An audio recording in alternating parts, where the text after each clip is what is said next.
اسی طریقے سے یہ سمجھیے کہ جب دین کی اصل حقیقت جو ہے وہ کمزور پڑے گی، اس سے ذہنی رشتہ کمزور پڑے گا، دلی لگاؤ کم ہو جائے گا، تو کچھ اور چیزیں آئیں گی جو اس خلا کو پر کریں گی۔ وہ کیا چیزیں تھیں جو تاریخ بنی اسرائیل میں آئیں؟ وہ تھے اب سفلی اعمال، ٹونے ٹوٹکے، جادو، عملیات، ان کے نتیجے، اس کے ذریعے سے کچھ چیزیں حاصل کرنے کی کوشش کرنا۔ یہ گویا کہ پرورشن، دین کی پرورشن ہے۔ یہ وہ آکلٹ سائنسز جو ان کے ہاں پھر شروع ہوئی، ان کی دلچسپیاں ان چیزوں کے ساتھ ہوتی چلی گئیں۔ یہاں اب بقیہ جو حصہ ہے، اگرچہ یہ بہت طویل آیت ہے جو آ رہی ہے پہلی، لیکن بہرحال اس میں 2 آیتوں پر ہی بقیہ بھی رکوع مشتمل ہے، جس میں سے پہلی آیت بہت طویل ہے۔ یہ ہے وہ شے پھر جو خود ہمارے ہاں بھی آپ دیکھیں گے کہ پھر مذہب کا تعلق جو ہے وہ ان چیزوں کے ساتھ رہ جاتا ہے۔ وہ عملیات ہیں، وہ ٹونے ٹوٹکے ہیں، وہ خاص قسم کے جو ہے وہ اعمال قرآنی پر آپ کو پوری کتابیں مل جائیں گی۔ فلاں کام کے لیے اس آیت کا ورد کرو، اور فلاں کام کے لیے جو ہے اس کا چلا کھینچو، اور فلاں کے لیے وہ قرآن مجید پھر اب وہ کتاب ہدایت نہیں، وہ کسی ریولوشن کا مینول نہیں رہا۔ وہ قرآن مجید جو ہے وہ انسانی زندگی کے پیچیدہ مسائل کے حل کے لیے ادھر رجوع نہیں ہو رہا ہے، بلکہ وہ یہ کہ یہ جو آپ کی ضروریات ہیں یا کوئی اپنے مشکلات ہیں، ان کے حل کے لیے اب اس کو ایک ذریعہ بنا کر وہ عملیات، اس کے حوالے سے قرآن مجید جو ہے وہ گویا کہ مسلمانوں کی دلچسپی کا موضوع بنا۔ تو گویا کہ جیسا کہ میں نے عرض کیا تھا کہ یہ ساری چیزیں وہ بتائی جا رہی ہیں کہ جو وہاں ہوئی ہمارے ہاں بھی ہوئی ہیں۔ جیسے کہ حضور نے فرمایا تھا صلی اللہ علیہ وسلم، لَتَتَّبِعُنَّ سُنَنَ مَنْ كَانَ قَبْلَكُمْ، تم لازماً ان لوگوں کی پیروی کرو گے کہ جو تم سے پہلے تھے، یہاں تک کہ اگر وہ گوہ کے بل میں گھسے تھے تو تم بھی گھسو گے۔ اور اس سے بھی آگے بڑھ کر آپ نے بات کہی، میں اسے نہیں دہرا رہا ہوں، دوبارہ بار میں بیان کر چکا ہوں۔ لوگوں نے پوچھا حضور کن کے بارے میں فرما رہے ہیں؟ کیا یہ الیہود والنصارى؟ آپ نے فرمایا فمن، وہ نہیں تو اور کون؟ جو گمراہیاں ان کے آئیں تمہارے ہاں بھی آئیں گی، جو ان کو مغالطے ہوئے تمہارے ہاں بھی ہوں گے، جو من گھڑت عقائد انہوں نے ایجاد کر لیے تھے تم بھی ایجاد کرو گے۔ اور دوسری حدیث وہ ہے کہ جو حالات ان پر وارد ہوئے وہ تم پر بھی وارد ہوں، جیسے عذاب کے کوڑے ان پر پڑے تم پر بھی پڑیں گے، جیسے اللہ تعالیٰ کی طرف سے سرزنش ان کو ہوئی ہے مختلف مراحل پر ان کی تاریخ کے دوران تمہیں بھی ہوگی۔ وہ تو پھر ایک مستقل موضوع ہے جس پر کہ یہ 2 سابقہ اور موجودہ امتوں کا ماضی، حال اور مستقبل نامی جو میری اس وقت موجود کتاب ہے اس میں اس کی تفصیل موجود ہے۔ بہرحال اب آئیے اس کا مطالعہ کیجیے۔ وَاتَّبَعُوا مَا تَتْلُو الشَّيَاطِينُ عَلَىٰ مُلْكِ سُلَيْمَانَ۔ اب دیکھیے وَاتَّبَعُوا، جب انہوں نے کتاب کو چھوڑا، دی تو گئی تھی کتاب اور کہا گیا تھا اسے مضبوطی سے تھامو، یہ میثاق جب لیا گیا ان سے، خذوا ما آتیناکم بقوۃ، یہ کتاب ہم نے تمہیں دی ہے اسے مضبوطی کے ساتھ پکڑ رکھو۔ جب کتاب کو چھوڑا تو جو خلا پیدا ہوا، واتبعوا ما تتلو الشیاطین علی ملک سلیمان، پیروی کی انہوں نے، اتباع کیا انہوں نے اس شے کا کہ جس کی پیروی کر رہے تھے، جس کے پیچھے پڑے ہوئے تھے، جس کا اتباع کر رہے تھے شیاطین، اور شیاطین سے مراد یہاں جنات ہیں، سرکش جنات۔ علی ملک سلیمان، علی ملک سلیمان سے مراد ہے علی عہد ملک سلیمان، سلیمان کی حکومت کے دوران، اس دور میں شیاطین جن چیزوں کے ساتھ دلچسپی رکھتے تھے، جو ان کے معمولات تھے، انہوں نے اس کا اتباع کیا، اس کی پیروی کی۔ اب اس کو نوٹ کر لیجئے کہ چونکہ حضرت سلیمان علیہ السلام کے بارے میں ہمیں معلوم ہے کہ جنات پر اللہ تعالیٰ نے انہیں تسلط عطا کیا تھا، ان کی حکومت اس اعتبار سے تاریخ انسانی میں اس کی کوئی دوسری نظیر نہیں ہے۔ ایک مقام پر قرآن مجید میں ان کی دعا بھی یہ نقل ہوئی ہے کہ اللہ مجھے وہ حکومت عطا فرما جو کسی اور کو تو عطا نہ کرے۔ اللہ تعالیٰ نے ان کی دعا قبول کی ہے۔ تو جہاں تک تو ملکی تعلق ہے، دنیا کی عام سلطنت کے اعتبار سے ان کی سلطنت کوئی بہت بڑی سلطنت نہیں تھی، ان کی سلطنت کی حدود یہی تھے، دریائے نیل سے لے کر دریائے فرات تک۔ اور اسی کو یہ لوگ اسی لیے کہتے ہیں کہ ہماری میراث ہے، یہ گریٹر اسرائیل جو ہے وہ نائل ٹو یوفریٹ، یہ ہے ہمارا، یہ علاقہ ہے، یہ ہماری میراث ہے، یہ یہاں پر گریٹر اسرائیل قائم کر کے رہیں گے۔ تو حضرت سلیمان علیہ السلام کی حدود مملکت تو کوئی ایسی لمبی چوڑی نہیں، دنیا میں اس سے بڑی بڑی سلطنتیں رہی ہیں، رومن امپائر اس سے کہیں بڑی رہی ہے، خود مسلمانوں کی سلطنت جو ہے وہ اس کا 20 گنا سلطنت جو ہے وہ تو حضرت عثمان کے زمانے میں ہو گئی تھی رضی اللہ تعالیٰ عنہ۔ اسی طریقے سے یہ سلطنت عثمانیہ جو آٹومان امپائر وہ کہیں بڑی تھی، لیکن یہ کہ اس کی جو نظیر جو نہیں ہے کسی اعتبار سے، جو کنٹرول انہیں ہوا پر دیا گیا، یعنی عناصر فطرت کے اوپر بھی جو کنٹرول دیا گیا، اسی طریقے سے جنات پر جو کنٹرول دیا گیا، اسی طریقے سے حیوانات پر، پرندوں پر، ان کو بھی استعمال کرنا، ان کی بولیاں جو ہیں ان کو بھی سمجھنا، یہ چیزیں ہیں در حقیقت ڈائمنشنز جو ہیں ان کے، جو اللہ تعالیٰ نے اقتدار انہیں عطا کیا تھا، اس کے ڈائمنشنز اتنے ہیں ملٹی ڈائمنشنل کہ اس کی کوئی دوسری نظیر نہیں ہے تاریخ انسانی کے اندر موجود۔ بہرحال اسی میں چونکہ یہ جنات بھی تھے، اس وقت گویا کہ انسانوں کا اختلاط ان جنات کے ساتھ رہا ہے، اور ان جنات کے اندر جہاں سرکش تھے، ویسے تو یہ کہ وہ سرکش بھی اس وقت تو ان کے تابع تھے، قرآن مجید میں موجود ہے، مقررین بالاسفاد، وہ زنجیروں کے اندر جکڑے ہوئے ہوتے تھے جبکہ کام ان سے لیا جا رہا تھا۔ وہ تو اللہ تعالیٰ نے خصوصی ایک معجزانہ غلبہ ہے جو حضرت سلیمان علیہ السلام کو پر عطا کیا تھا، لیکن ان کا جو اختلاط رہا انسانوں کے ساتھ، اس میں ان شیاطین جن نے یہ عملیات اور سفلیات اور یہ دھندے جو ہے، یہ ان کے ہاں گویا کہ چھوت لگ گئی ان چیزوں کی بنی اسرائیل کو اسی زمانے میں۔ وَاتَّبَعُوا مَا تَتْلُو الشَّيَاطِينُ، یہ لفظ تتلو کو بھی سمجھ لیجئے، یہ تلاوت کا لفظ بھی اسی سے ہے، تلا یتلو تلاوتن، اس کے معنی پڑھنا، اور تلا یتلو تلون، اس کے معنی ہے پیروی کرنا۔ جیسے کہ آتا ہے چاند جو ہے وہ گویا کہ پیچھے پیچھے آتا ہے سورج کے، والشمس وضحاها والقمر اذا تلاها، تلاها سورج کے پیچھے آ رہا ہے، تو اتباع کرنا، پیچھے پیچھے چلنا۔ اور جب ہم تلاوت کرتے ہیں تو گویا کہ دونوں معنی موجود ہوتے ہیں، اس لیے کہ تلاوت میں آپ پڑھ رہے ہیں، وہ تو تلا یتلو تلاوتن ہو گیا، اور تلاوت میں آپ ٹیکسٹ کو فالو کر رہے ہوتے ہیں، بلکہ بعض لوگ جو ہیں تو آپ نے دیکھا ہوگا ان کی انگلی بھی ساتھ ساتھ چل رہی ہوتی ہے، تو گویا کہ وہ ساتھ ساتھ ٹیکسٹ کو فالو کر رہے ہیں۔ تو یہ دونوں جو مفہوم اس میں شامل ہیں۔ وَاتَّبَعُوا مَا تَتْلُو الشَّيَاطِينُ عَلَىٰ مُلْكِ سُلَيْمَانَ، حضرت سلیمان علیہ السلام کے عہد حکومت میں شیاطین جن چیزوں کے اندر مصروف اور مشغول رہتے تھے، جو ان کے مشغلے تھے، جو ان کی دلچسپیاں تھیں، جس کی وہ پیروی کرتے تھے، اسی کی پیروی کی یہودیوں نے بھی، اور انہی سفلی اعمال کا جو ہے ان کے ہاں چرچا ہو گیا، چلن ہو گیا۔ وَمَا كَفَرَ سُلَيْمَانُ وَلَٰكِنَّ الشَّيَاطِينَ كَفَرُوا، یہاں پر یہ آگے بات بڑھانے سے پہلے اللہ تعالیٰ نے ایک وضاحت فرما دی ہے، اور سلیمان نے ہرگز شرک نہیں کیا، کفر نہیں کیا، بلکہ در حقیقت وہ کفر کرنے والے شیاطین تھے۔ وما کفر سلیمان ولکن الشیاطین کفروا، اور شیاطین تھے جنہوں نے کفر کیا۔ یعنی اگر اس کی نسبت سلیمان کی طرف کی جا رہی ہے تو غلط ہے۔ آپ کے علم میں ہوگا کہ ہمارے ہاں آج تک بھی یہ جو اعمال وغیرہ ہوتے ہیں نقش سلیمانی کے نام سے خاص تعویذ ہوتے ہیں، یہ وہی روایت چلی آ رہی ہے، حضرت سلیمان علیہ السلام کی طرف منسوب کیا انہوں نے، اور یہودیوں نے خاص طور پر بڑا ان کے اوپر الزام لگائے ہیں حضرت سلیمان علیہ السلام پر، اور ان کو جادوگر قرار دیا ہے۔ چنانچہ میں یہاں پہ آپ کو مولانا عبد الماجد دریابادی نے جو حوالے دیے ہیں،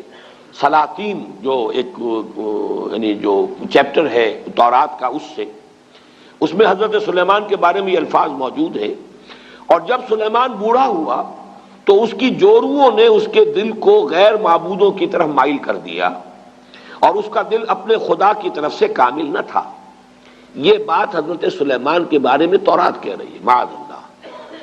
قرآن مجید میں آپ دیکھیں گے اکثر و بیشتر ایسے جب جملے آ جاتے ہیں کہ جیسے کہ ایک بات چلتے چلتے اچانک ایک بات اللہ تعالیٰ فرما دیتے ہیں، اور اس وقت وہ آدمی کو اگر معلوم نہ ہو تو حیران بھی ہوتا ہے کہ اس بات کے کہنے کی یہاں چندہ ضرورت نہیں تھی۔ جیسے سورہ قاف میں ہے،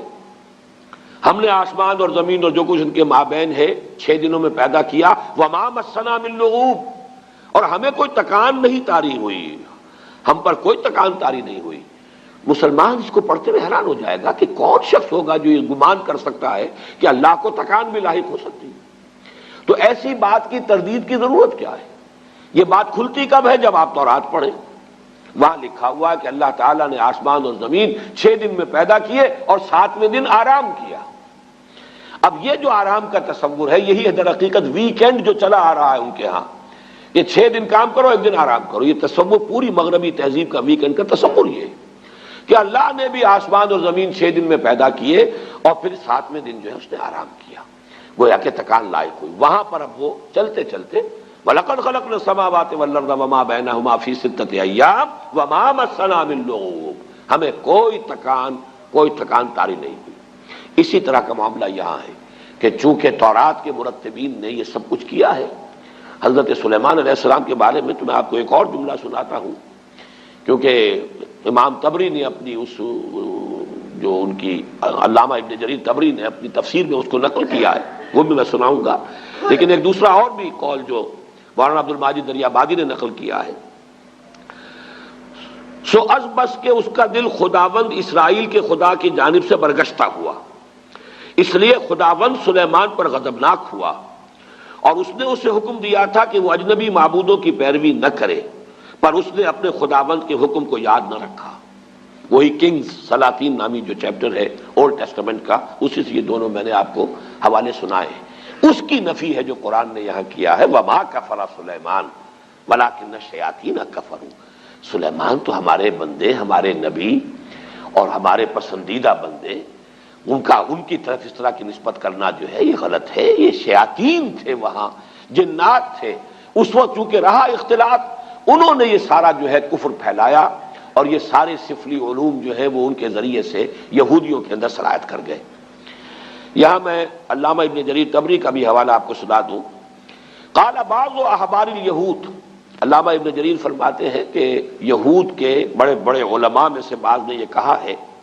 وہ یہ کہتے تھے آپس میں، الا تعجبون من محمد، آپس میں گفتگو کرتے ہیں، تمہیں تعجب نہیں ہوتا محمد پر صلی اللہ علیہ وسلم، یزعم ان ابن داؤد کان نبیا، وہ یہ بتا رہا ہے، کہہ رہا ہے محمد صلی اللہ علیہ وسلم کہ ابن داؤد یعنی حضرت داؤد کے بیٹے تھے حضرت سلیمان، وہ نبی تھے۔ وما کان الا ساحرا، وہ تو سوائے ایک جادوگر کے کوئی تھا ہی نہیں۔ سلیمان کی یہ شان ہے جو تورات کے یہ مرتبین جو ہے انہوں نے اپنے ہاں درج کی ہوئی،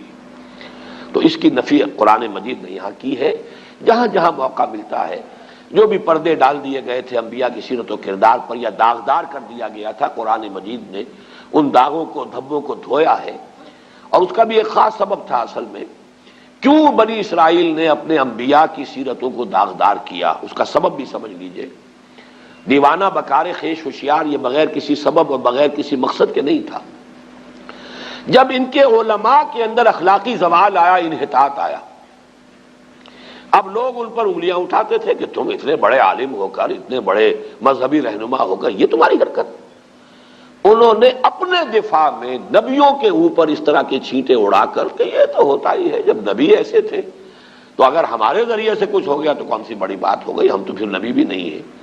یہ اپنے آپ کو بچانے کے لیے در حقیقت، اور یہ اس کی مثالیں اور بھی تاریخ میں آپ کو ملیں گی، میں زیادہ تفصیل میں اس وقت نہیں جانا چاہتا، لیکن اس وقت صرف یہ وضاحت میں کرنا چاہتا تھا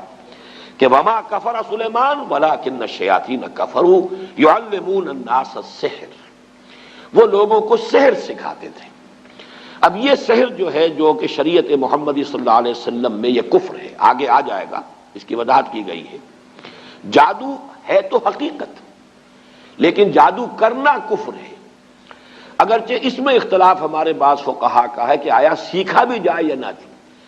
یعنی اس لیے کہ بعض اوقات توڑ کرنا پڑتا ہے کسی جادو کا، تو اگر آپ اس فن کے واقف نہیں ہوں گے تو آپ اس کا توڑ کیسے کریں؟ اس حوالے سے تو رائے ہے کہ اس کی معلومات اس کے بارے میں حاصل کی جا سکتی ہیں، لیکن بعض فقہا کے نزدیک اس کا سیکھنا کرنا تو ہے ہی ہے کفر، اس میں تو شک ہے ہی نہیں، خود جادو کرنا، لیکن جادو کا علم حاصل کرنا یہ بھی کفر ہے، یہ بھی ممنوع ہے، یہ بھی حرام ہے، اس لیے کہ ظاہر بات ہے کہ وہ ذریعہ کفر بننے والی شے ہے۔ یعلمون الناس السحر، اس کی اصل حقیقت کیا ہے وہ میں ذرا تھوڑی دیر میں آگے جو موضوع آ رہا ہے اس کے حوالے سے بات کروں گا۔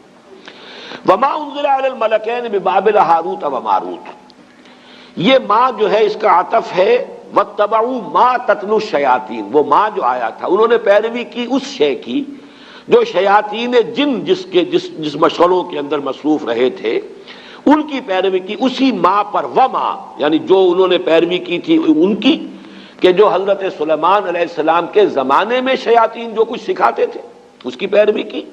وما انزل علی الملکین ببابل ہاروت و ماروت، اور پیروی کی انہوں نے اس کی جو نازل کیا گیا دو فرشتوں پر جو ہاروت اور ماروت تھے بابل میں۔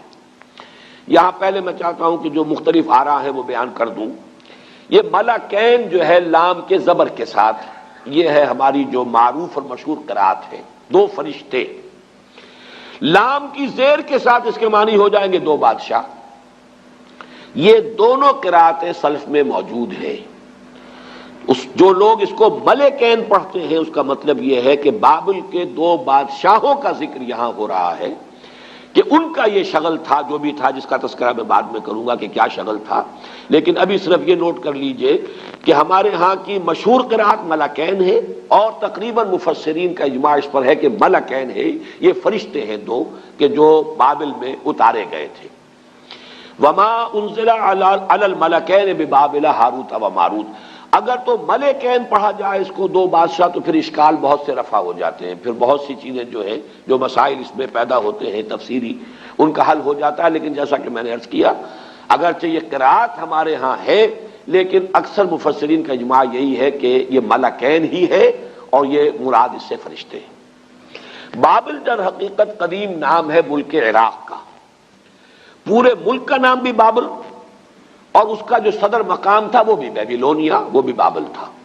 اسی کے نام سے پورا ملک جو ہے وہ پہچانا جاتا تھا۔ آج بھی اگر آپ مصر میں جائیں گے تو قاہرہ کو مصری مصر کہتے ہیں، مصر اصل میں قاہرہ ہے۔ گویا کہ اگر کسی سے پوچھا کہاں جا رہے، اگر آپ نے کہیں اسماعیلیہ میں یا کہیں اسکندریہ میں پوچھا کہاں جا رہے، مصر، یعنی مصر جا رہا ہوں، حالانکہ وہ مصر ہی میں ہے اس وقت، لیکن یہ کہ وہ قاہرہ کو مصر کہتے ہیں۔ اسی طریقے سے یہ بیبیلونیا، یہ بابل جو ہے، یہ پورے ملک کا نام بھی تھا اور اس صدر مقام کا بھی۔ یہ صدر مقام جو ہوتا تھا یہ آج کے بغداد سے 60 میل جنوب میں اسی دریائے فرات کے کنارے پر یہ شہر آباد تھا بیبیلونیا۔ تو در حقیقت وہاں چونکہ اب یہ ذہن میں رکھیے کہ فلسطین مغرب میں ہے، شام کا علاقہ ہے، یہ عراق جو ہے یہ اس کے مشرق میں ہے، اس سے مشرق میں پھر ایران ہے۔ ان تین ملکوں کے ساتھ جو ہے معاملہ رہا ہے یہود کی تاریخ کا، کہ یہود پر جب نبوکدنضر جو تھا وہ بادشاہ تھا بیبیلونیا کا، عراق کا، اس نے حملہ کیا تھا 6 صدی قبل مسیح میں، اور اس کے بعد جو اس نے، یہ یوں سمجھیے کہ تقریباً حضرت سلیمان علیہ السلام کے 300 برس بعد، حضرت سلیمان کا زمانہ تو یہ تو گویا کہ تاریخ بنی اسرائیل کا جو ان کا گولڈن پیریڈ ہے، سنہری دور، اس کا نقطہ عروج ہے حضرت سلیمان کا دور۔ حضرت سلیمان کے انتقال کے ساتھ ہی ان کی مملکت 2 حصوں میں تقسیم ہو گئی، 2 بیٹوں کے مابین، ایک شمالی اس کا نام اسرائیل تھا اور ایک جنوبی اس کا نام یہودا تھا۔ یہ 2 مملکتیں بن گئی حضرت سلیمان کے انتقال کے فوراً بعد۔ زوال شروع ہوا، پہلے وہ اسرائیل تباہ ہوا، پھر یہ یہودا بھی جو ہے تباہ ہوا ہے نبوکدنضر کے ہاتھوں، اور ہیکل سلیمانی مسمار ہوا، 6 لاکھ آدمی اس نے قتل کیے یہودی، 6 لاکھ کو قیدی بنا کر لے گیا۔ یہ جو قیدی بنا کر لے کر گیا ہے، اور یروشلم میں ایک متنفس باقی نہیں رہا۔ یہ کیپٹیوٹی کا دور جو تھا، اس دور میں انہوں نے جو عراق میں جادو والا معاملہ تھا یہ وہاں پر جا کر سیکھ لیا۔ گویا کہ 2 آتشا ہو گیا یہودیوں کا معاملہ، یہ جنتر منتر، جادو، عملیات، سفلیات، آکلٹ سائنسز ان کی جتنی تھی۔ ایک تو یہ کہ جو پہلے سے فلسطین میں موجود تھا یہ معاملہ، یہ انہوں نے وہاں سے شروع کیا، حضرت سلیمان کے زمانے میں ان جنات سے سیکھ لیا۔ اب ظاہر بات ہے کہ مکھی کی سرشت ہے، وہ گندگی پر بیٹھتی ہے، جن کی مزاج کے اندر گندگی ہے وہ تو جہاں سے بھی ہوگا گندگی اس کو حاصل کر لیں گے۔ حضرت سلیمان کے زمانے میں وہ شیاطین جن سے حاصل کیا۔ اب کیپٹیوٹی کے دور میں انہوں نے مزید جو ہے عراق میں بھی جو بہت بڑا گڑھ تھا اس قسم کی چیزوں کا، وہاں سے بھی انہوں نے سیکھا۔ تو گویا کہ یہ تمام چیزیں ان کے اندر رچ بس گئیں، ان کی شخصیتوں کے اندر، ان کے مزاج میں، جسے ہم محاورے میں کہتے ہیں گھٹی میں پڑ گئی۔ وما انزل علی الملکین ببابل ہاروت و ماروت، اور انہوں نے پیروی کی اس کی جو نازل کیا گیا 2 فرشتوں پر جو بابل میں تھے، ہاروت اور ماروت۔ اب یہ کہ وہ کیا نازل کیا گیا اس مسئلے کو سمجھ لیجئے۔ ایک رائے تو یہ ہے ہمارے ہاں، ایک تو خیر قصہ بیان ہوتا ہے، وہ قصہ تو ہمارے اکثر مفسرین نے، وہ یہود کی خرافات میں سے ہے، اس کو سب نے رد کیا ہے، لہذا میں اس کا تذکرہ بھی نہیں کرنا چاہتا۔ عام طور پر جو بات کہی جاتی ہے وہ یہ ہے کہ اللہ تعالیٰ کی چونکہ ایک سنت ہے کہ کسی قوم پر عذاب سے پہلے پھر آخری امتحان، کوئی آخری ٹیسٹ، آخری فتنہ کہ جس سے ان کے اندر کتنی کچھ خباثت آ چکی ہو وہ ظاہر ہو جائے.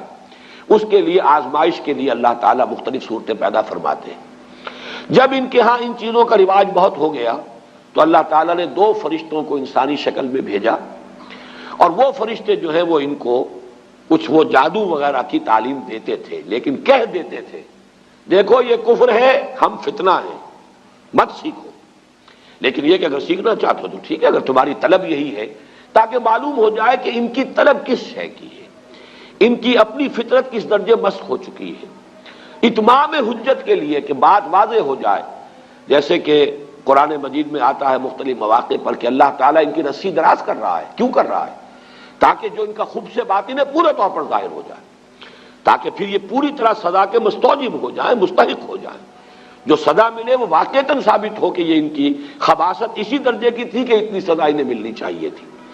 اس معنی میں گویا کہ آزمائش کے طور پر، چنانچہ یہاں کے الفاظ پڑھ لیجئے، وَمَا يُعَلِّمَانِ مِنْ أَحَدٍ، اور وہ نہیں سکھاتے تھے کسی کو کچھ بھی، حَتَّى يَقُولَا، یہاں تک کہ وارن کر دیتے تھے، إِنَّمَا نَحْنُ فِتْنَةٌ فَلَا تَكْفُرْ، ہم فتنہ ہیں، آزمائش ہے، تو تم کفر مت کرو، کفر مت سیکھو، کفر سے دلچسپی نہ رکھو. لیکن ان کا حال کیا تھا؟ فَيَتَعَلَّمُونَ مِنْهُمَا، وہ سیکھتے تھے وہ لوگ ان دونوں سے، ان فرشتوں سے، مَا يُفَرِّقُونَ بِهِ بَيْنَ الْمَرْءِ وَزَوْجِهِ، جس سے تفریق کر سکے وہ کسی شخص اور اس کی بیوی کے مابین. اب سفلیات کا علم جو ہے وہ تو آپ کو معلوم ہے آج بھی جادو ٹونے ٹوٹ کے انہی چیزوں میں چلتے ہیں. کسی کے گھر کو اجاڑنا ہے، کسی کے ہاں اولاد نہیں ہو رہی ہے تو وہ دوسرے کے ہاں کی اولاد جو ہے وہ بھی اس کو کھل رہی ہے، اس عورت کو، اس کی اولاد مر جائے اور مجھے اولاد جو ہے وہ مجھے ہو جائے. یہ سارے ٹونے ٹوٹ کے جو عورتوں کے چل رہے ہوتے ہیں وہ اکثر و بیشتر انہی چیزوں کے اندر ہے. قرآن مجید نے بھی وہی جو سب سے زیادہ دکھتی ہوئی رکھ تھی اسی کو پکڑا ہے. فَيَتَعَلَّمُونَ مِنْهُمَا مَا يُفَرِّقُونَ بِهِ بَيْنَ الْمَرْءِ وَزَوْجِهِ، بجائے اس کے کہ گھروں کو آباد رکھیں، گھر ہنستا بستا ہے، شوہر اور بیوی کے مابین موافقت ہے، یگانگت ہے، گھر آباد ہے، تو بجائے اس کے کہ وہ اس کو دیکھ کر جو ہے خوش ہو، اس کے اندر کوئی فساد پیدا کرنا، کوئی اختلاف پیدا کرنا، ان کے درمیان کوئی دنگا اور لڑائی کی شکل پیدا کرنا، تفرقہ پیدا کر دینا. یہ بھی ہو سکتا ہے کہ کوئی شخص جو ہے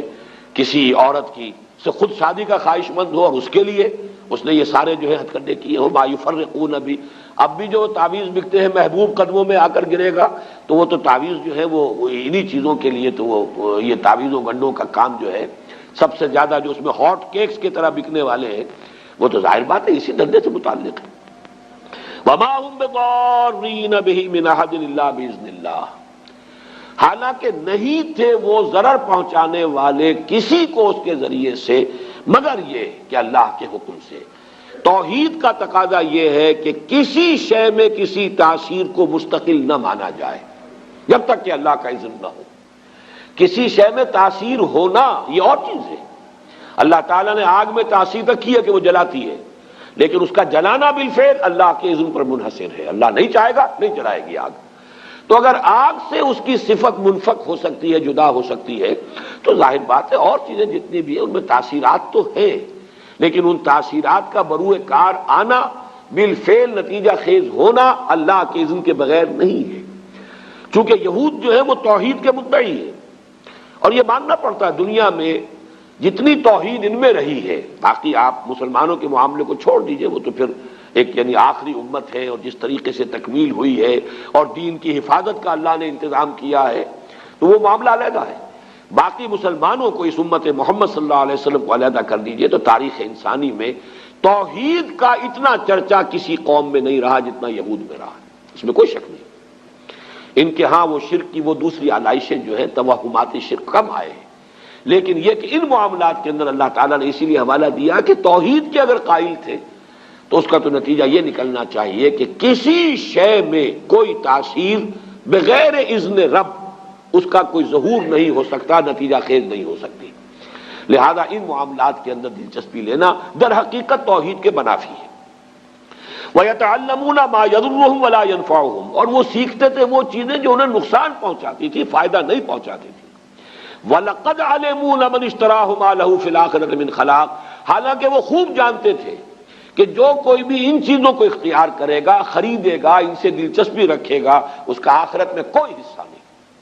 یعنی شریعت موسوی میں ان چیزوں کو حرام کر دیا گیا تھا اسی طریقے سے جس طریقے سے کہ شریعت محمدی میں جادو حرام ہے۔ میں اس کا بھی حوالہ آپ کو سنا دوں گا۔ وَلَبِئْسَ مَا شَرَوْا بِهِ أَنفُسَهُمْ لَوْ كَانُوا يَعْلَمُونَ، اور بہت بری شے تھی وہ جس کے عوض کے انہوں نے اپنے آپ کو فروخت کر دیا۔ یعنی دنیاوی مفادات، دنیاوی لذتیں، جو بھی دنیا کی گھٹیا آرزویں، خواہشات ہیں، ان کے عوض اپنے مستقبل کو، اپنی آخرت کو، اپنی ابدی زندگی کو برباد کیا۔ وَلَبِئْسَ مَا شَرَوْا بِهِ أَنفُسَهُمْ، گویا کہ اپنے آپ کو بیچ ڈالا، اپنے آپ کو جہنم کا ایندھن بنا دیا ان چیزوں کے لیے، ان کی طلب میں، ان کے حصول کے لیے۔ لَوْ كَانُوا يَعْلَمُونَ، کاش کہ یہ جانتے ہوتے، انہیں علم حقیقی حاصل ہوتا۔ وَلَوْ أَنَّهُمْ آمَنُوا وَاتَّقَوْا لَمَثُوبَةٌ مِّنْ عِندِ اللَّهِ خَيْرٌ، اور اگر اس کے برعکس وہ ایمان اور تقویٰ کی روش اختیار کیے رہتے۔ اب یہ گویا کہ مجھ سے اور آپ سے بھی کہا جا رہا ہے اور امت مسلمہ سے کہا جا رہا ہے کہ بجائے ان چیزوں میں دلچسپی رکھنے کے، اگر ایمان، تقویٰ، جہاد، احسان، جو اللہ نے دین کے لیے جو یہ مقامات جو ہیں، مقامات بلند جو تمہارے لیے جن کا راستہ کھول دیا ہے، ان کی طرف توجہ رکھو، ان گھٹیا چیزوں کی طرف کوئی میلان نہ ہو، کوئی توجہ نہ ہو۔ وَلَوْ أَنَّهُمْ آمَنُوا وَاتَّقَوْا لَمَثُوبَةٌ مِّنْ عِندِ اللَّهِ خَيْرٌ، تو جو بدلہ اور ثواب اور اجر اللہ کی طرف سے ملتا کتنا بہتر ہوتا۔ لَوْ كَانُوا يَعْلَمُونَ، کاش کہ انہیں معلوم ہوتا۔ میں نے وہ جو عام اس کی جو ایک تفسیر ہے اس کے حوالے سے تو یہ بات پوری کر دی۔ اس موضوع پر یہ کہ کیا چیز تھی جو نازل کی گئی تھی فرشتوں پر، ہاروت اور ماروت پر،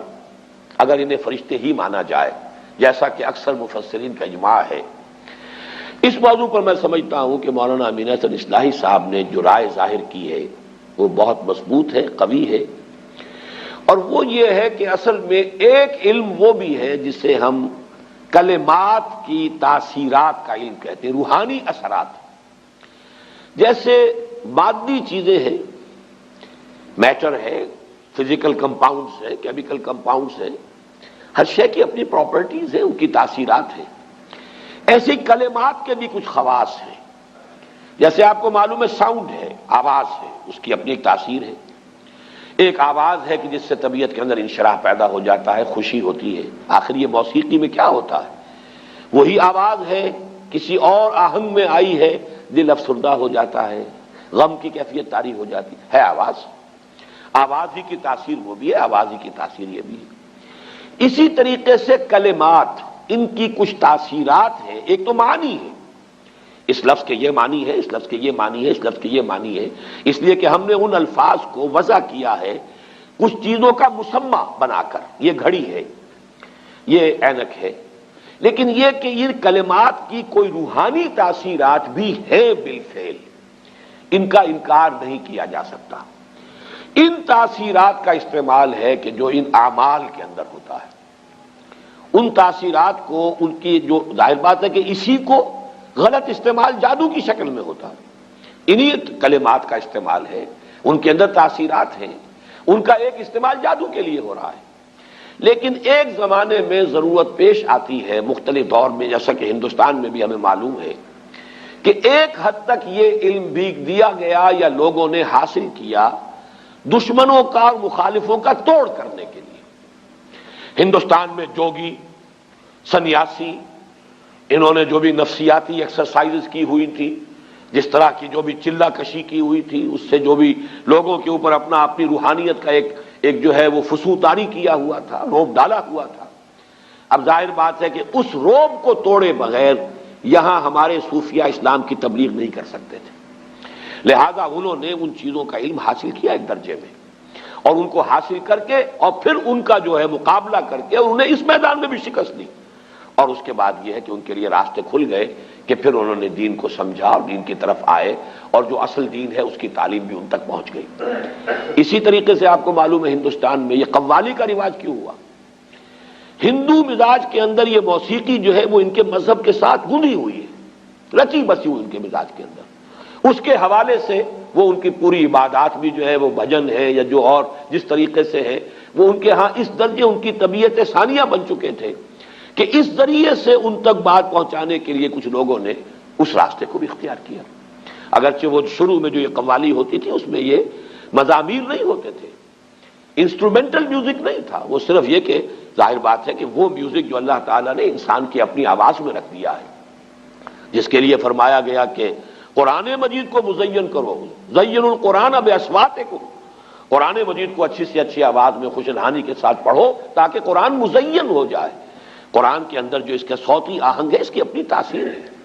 ایک اچھا قاری قرآن پڑھ رہا ہو، اس کے اثرات چاہے سمجھا نہ ہو آپ نے، سمجھنا اپنی جگہ پر ایک اور سورس ہے علم کا، اور وہ ضروری ہے، قرآن اسی لیے نازل کیا گیا ہے لیدبروا آیاتہ، تاکہ اس کی آیات پر غور کیا جائے۔ یہ جو ہے اس کی ترجیحات کے اندر تو رہے گا، لیکن یہ کہ اس کی قرات کے اندر اپنی ایک تاثیر ہے، اس کا انکار کرنا درست نہیں ہے۔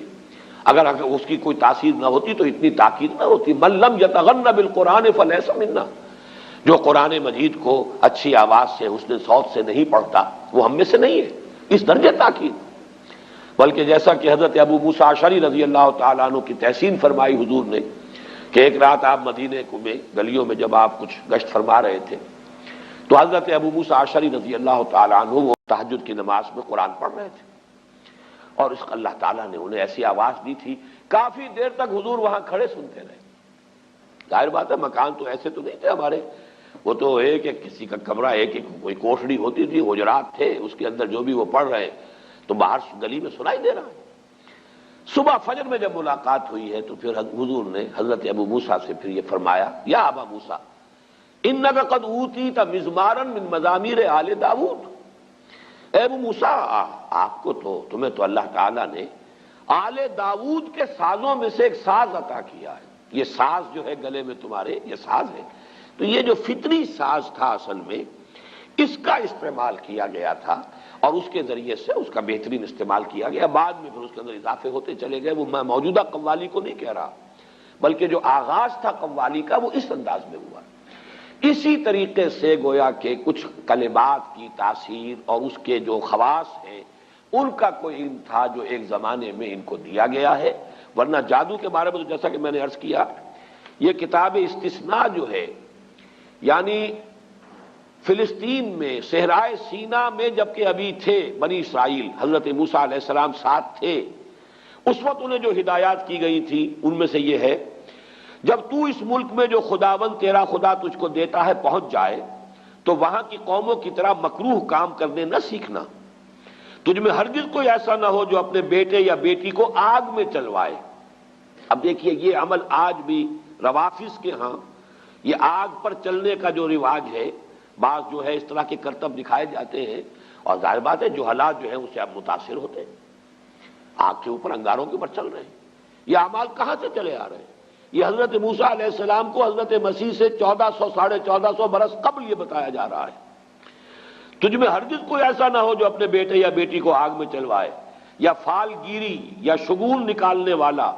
یا افسوگر یا جادوگر یا منتری یا جنات کا آشنا یا رمال یا ساحر ہو، کیونکہ وہ سب جو ایسے کام کرتے ہیں خدا کے نزدیک مکروہ ہیں، اور انہی مکروہات کے سبب سے خداوند تیرا خدا تیرے سامنے سے ان کو نکالنے پر ہے۔ یعنی یہ جو اصل میں فلسطین میں جو قوم آباد تھی، فلسطین حضرت یوشع ابن نون جوشع جو جانشین تھے حضرت موسیٰ علیہ السلام کے، ان کے ہاتھوں جب فتح ہوا ہے تو فلسطین میں جو قومیں اس وقت آباد تھیں ان میں یہ اعمال موجود تھے، لیکن ہوا یہی کہ انہوں نے جا کر وہاں پہ وہ اعمال ان سے سیکھے۔ پھر جب ان کا وہ دور آیا ہے کہ جب حضرت طالوت کو جالوت کے مقابلے کے لیے اللہ کے جو نبی اس وقت سموئیل نبی انہوں نے معین کیا ہے، تو جو اصلاحات ان کے ذریعے سے ہوئی ہیں، اور ساؤل اصل میں نام ہے تورات میں حضرت طالوت کا، ساؤل نے جنات کے آشناؤں اور افسوگروں اور جادوگروں کو ملک سے خارج کر دیا تھا۔ پرج ہوئی ہے جو ان کا جو گولڈن پیریڈ شروع ہوا، حضرت طالوت، حضرت داؤد، حضرت سلیمان، یہ 100 برس ہیں ان کے گولڈن پیریڈ کے، تو یہ پرج کر دی گئی تھی۔ لیکن پھر حضرت سلیمان علیہ السلام کے زمانے میں وہ جنات کے ساتھ جو ان کا خلا ملا ہوا، پھر وہ شیطانی اعمال، سفلی اعمال، وہ جادو، وہ ٹونے ٹوٹکے آ گئے، اور 2 عطشہ ہو گیا معاملہ یہ جب یہ عراق میں رہے، بیبیلونیا میں، کیپٹیوٹی میں، حالت اسیری میں، پھر وہاں پر جو معاملہ اپنی انتہا کو پہنچا تو اللہ تعالیٰ نے پھر وہاں پر جو ہے ان فرشتوں کو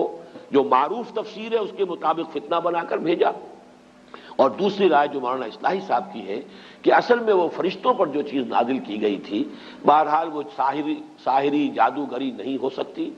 بلکہ معلوم ہوتا ہے کہ انہی کلمات کے خواص کا علم تھا جو ایک زمانے میں ان کو اس لیے تلقین کیا گیا کہ اس کے ذریعے سے وہ دشمنوں کا توڑ کر سکیں، دشمنوں کا مقابلہ کر سکیں، اس کو صحیح مقصد کے لیے استعمال کر سکیں۔ لیکن جب ان کی ذہنیت مسخ ہوئی، انہوں نے اسی کو برے مقاصد کے لیے، غلط مقاصد کے لیے، جیسے دو دھاری تلوار ہے، آپ اسے کسی اچھے مقصد کے لیے بھی استعمال کر سکتے ہیں، لیکن جب آپ کی اپنی ذہنیت مسخ ہو جائے گی تو اسی کو آپ کسی غلط کام کے لیے استعمال کریں گے، تو پھر وہ ہوتے ہوتے وہ جادوگری اور وہ یہ سفلی اعمال اور آکلٹ سائنسز، ان سب کا معاملہ جو ہے ان کے ہاں رواج پا گیا۔ بس یہ وہ رائے ہے کہ جو میں نے سمجھا کہ وہ میں آپ کے سامنے لے آؤں۔ مجھے مولانا امین حسن اصلاحی صاحب کی اس رائے سے اتفاق ہے۔ باقی اب اصل میں یہ سمجھ لیجئے جو میں نے اس بات شروع میں عرض کی تھی، علم کے بارے میں قرآن مجید جو واضح کرتا ہے وہ یہ ہے کہ علم صرف دو ہے، تیسری کسی شے کے پیچھے پڑنا یہ در حقیقت اللہ تعالیٰ کے حکم کی خلاف ورزی ہے، یہ جن کو آکلٹ سائنسز کہا جاتا ہے۔ اسی لیے حضور نے فرمایا جس کسی نے کسی نجومی کی بات کی تصدیق کی اس نے میرے لائی ہوئی شے کی تکذیب کی۔ اب یہ چاہے وہ ہاتھوں کی لکیروں کا علم ہو، چاہے وہ اب ہمارے ہاں اس کو بھی سائنس کہہ دیتے ہیں، سائنس آف نمبر، اگرچہ جب اس کو واضح کریں گے تو پھر وہ آکلٹ سائنسز کا لفظ آتا ہے، اور یہ ہاروسکوپس بنے ہوتے ہیں، اور یہ جو ہر اخبار کے اندر چلے آ رہے ہیں، اور فلاں کا یہ ہے اور فلاں کا وہ ہے، یہ مختلف حوالوں سے جو ہے وہ قسمتیں ہیں، فال گیری ہے، یہ تمام چیزیں جو ہے در حقیقت یہ اس دائرے میں آتی ہیں کہ جن سے دلچسپی رکھنا گویا کہ دین کے مقاصد کے برعکس ہے۔ حضور کے وہ الفاظ ان سب کے اوپر آئیں گے، اگرچہ یہ سب غلط نہیں ہے، ان کے اندر تاثیرات ہیں، حقیقتیں ہیں۔ حقیقت ہونا کسی شے کا اور ہے اور کسی شے کا جائز اور حلال ہونا اور ہے۔ جب قرآن مجید تو شراب کے بارے میں کہتا ہے کہ اس میں کچھ نفع بھی ہے، وَمَنَافِعُ لِلنَّاسِ، لوگوں کے لیے کچھ فائدے ہیں، لیکن اسمہما اکبر من نفعہما،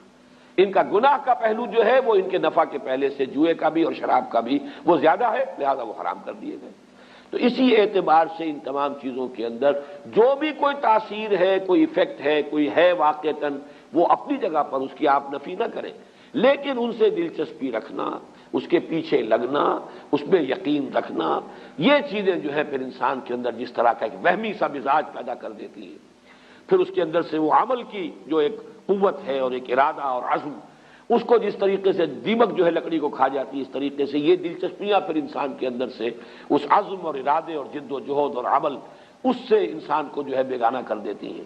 تو ان کو ہمارے ہاں حرام قرار دیا گیا۔ تو علم دو کون سے ہیں؟ یا ایک علم وہ ہے جو آپ نے تجرباتی علم حاصل کیا، ان السمع والبصر والفؤاد کل اولئک کان عنہ مسئولا، اسی لیے وہاں فرمایا گیا ولا تقف ما لیس لک بہ علم، مت پیچھے پڑو، مت دلچسپی رکھو ان چیزوں سے جس کے لیے تمہارے پاس کوئی علم نہیں ہے۔ اس لیے کہ علم کے لیے اللہ تعالیٰ نے تمہیں جو ذرائع دیے ہیں، ان السمع والبصر والفؤاد کل اولئک کان عنہ مسئولا،